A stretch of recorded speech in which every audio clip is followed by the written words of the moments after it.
Привет, я Миша. Ты только что пожал руку человеку. Он назвал свое имя. Прошло 3 секунды, и оно испарилось.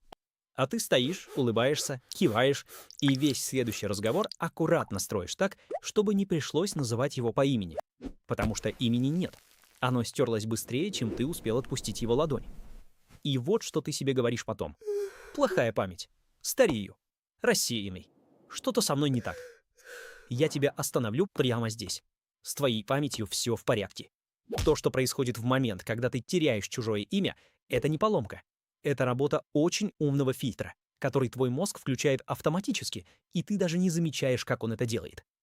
Сегодня я разберу 4 причины, почему имена проходят сквозь тебя, как вода. Идем вглубь, и последняя причина — та, которую ты сам не захочешь признать. Потому что она не про память. Она про то, кем ты был в ту секунду, когда вас знакомили. Но прежде чем мы начнем, поймай это телом. Вспомни сам момент. Кто-то протягивает руку, свет в комнате чуть теплый, гул чужих голосов вокруг, может быть, запах кофе или чьих-то духов. Ты чувствуешь сухое, крепкое пожатие чужой ладони. Человек говорит: «Очень приятно. Меня зовут...» И вот здесь, ровно в этой точке, в твоей голове происходит что-то странное. Вместо имени — легкий белый шум.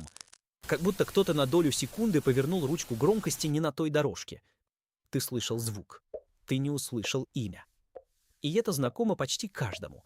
Ты не один такой. Это настолько частое переживание, что у него даже нет стыдного объяснения. Есть только механизм. Сейчас я тебе его покажу. Услышь главное. Ты не теряешь имена, потому что они тебе безразличны. Ты теряешь их, потому что в момент знакомства твое внимание занято чем-то другим. И вот чем именно, мы сейчас и разберем. Причина 4. Ты не услышал имя по-настоящему. Давай начнем с самого простого и заодно с самого обидного. В большинстве случаев ты не забываешь имя. Ты его вообще не запоминал. Между «услышал звук» и «записал информацию» лежит пропасть, и имя падает в нее незаметно. Подумай, что происходит в первые секунды знакомства. Ты смотришь на лицо. Ты считываешь, дружелюбный человек или напряженный. Ты решаешь, как держать руку, что сказать в ответ, куда деть взгляд. Имя в этом потоке — крошечная деталь, которая проносится мимо, пока ты занят всем остальным. Звук дошел до уха. До памяти он не добрался. Психологи называют это разницей между слышанием и кодированием. Кодирование — это когда мозг берет информацию и реально что-то с ней делает, связывает, повторяет, удерживает. Без этого шага имя живет у тебя в голове ровно столько, сколько звучит, и гаснет вместе с последним звуком. Запомни это. Чаще всего ты не забыл имя, ты его не поймал. А это уже совсем другая задача, и она решаема. Но это только вход. Дальше начинается то, что объясняет, почему имена выпадают первыми, раньше всего остального, что ты узнал о человеке. Причина 3. Имя — это пустая бирка.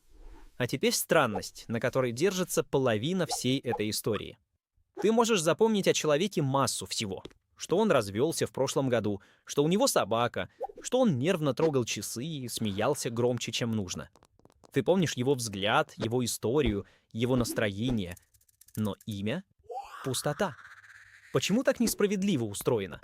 Потому что мозг отлично держит то, что имеет смысл, и отвратительно держит то, что смысла лишено. А имя — это чистая абстракция. Бирка, приклеенная к человеку случайно.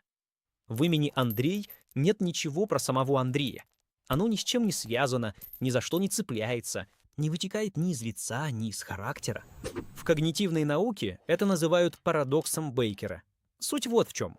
Если показать человеку чужой портрет и сказать, что этого мужчину зовут Бейкер, имя забывается легко. А если сказать, что он работает пекарем, а по-английски это звучит точно так же — Бейкер, то слово запоминается заметно лучше. Одно и то же звучание. Но пекарь тянет за собой образы. Фартук, запах хлеба, теплая печь. А Бейкер — просто ярлык, висящий в пустоте. Уровни обработки информации первыми описали Крейг и Локхарт еще в 70-х. Чем глубже смысл, тем прочнее след в памяти. Имя, по умолчанию, лежит на самом мелком, самом хрупком уровне. Услышь это. Ты не запоминаешь имя не потому, что человек тебе не важен. А потому что имя само по себе – самая бессмысленная вещь, которую он тебе сообщил. И мозг сбрасывает ее первый. Запомни эту мысль про бирку, потому что в следующей причине окажется, что ты пропускаешь имя еще до того, как оно успело стать хоть какой-то биркой. Причина вторая. Ты слушал себя, а не его. Вот сцена. Вас знакомят в кругу из нескольких человек. Каждый по очереди называет свое имя. И пока очередь движется к тебе, ты не слушаешь остальных. Ты лихорадочно репетируешь, что скажешь сам. Как прозвучит твой голос. Не глупо ли будет твое имя? И в тот момент, когда называет себя человек прямо перед тобой, ты глух.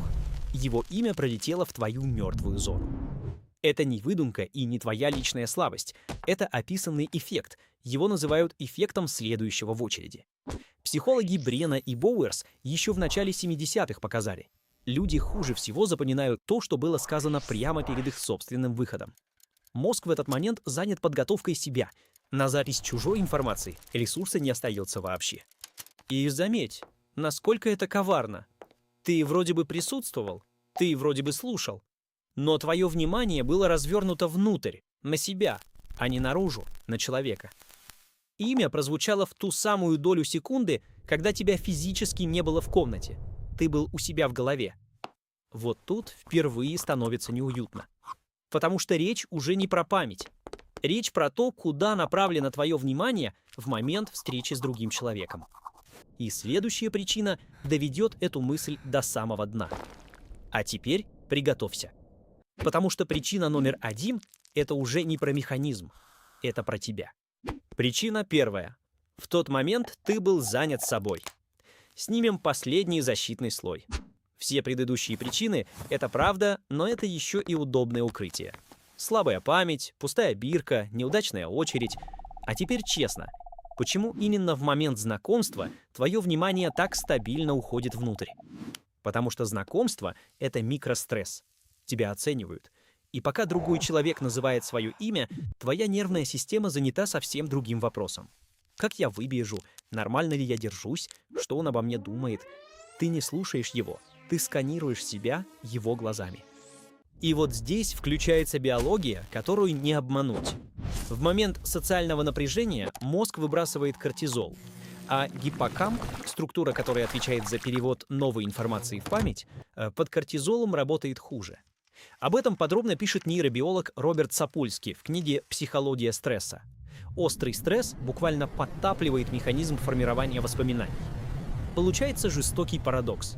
Чем сильнее ты хочешь произвести хорошее впечатление, тем меньше шансов, что ты вообще запомнишь человека, на которого его производишь. И вот настоящая неудобная правда. Имя другого человека проигрывает твоему эго. В ту секунду, когда вас знакомили, в фокусе твоего внимания был не он. Там был ты. Твоя тревога, твой образ, твое «как я смотрюсь со стороны». Имя не вытеснила плохая память. Его вытеснил ты сам. И знаешь, что из этого следует? Хорошая новость. Если имена забываются там, где ты слишком занят собой, значит, лекарство – это перенести внимание с себя на человека. Не тренировать память, а перестать сканировать себя. Давай разберем как. Первое. Повтори имя вслух в первые 5 секунд. Тебя зовут Андрей? Очень приятно, Андрей. Это невежливость. Это то самое кодирование, которого не хватало в причине 4. Ты заставляешь мозг произнести имя, а не просто услышать. Звук, прошедший через твой собственный голос, оставляет в десятки раз более прочный след, чем звук, который ты пассивно принял. Второе. В момент знакомства задай себе один вопрос вместо тревоги о себе. Какого цвета у человека глаза? Тебе не нужен ответ. Тебе нужно само действие. Оно разворачивает внимание с себя наружу, на другого.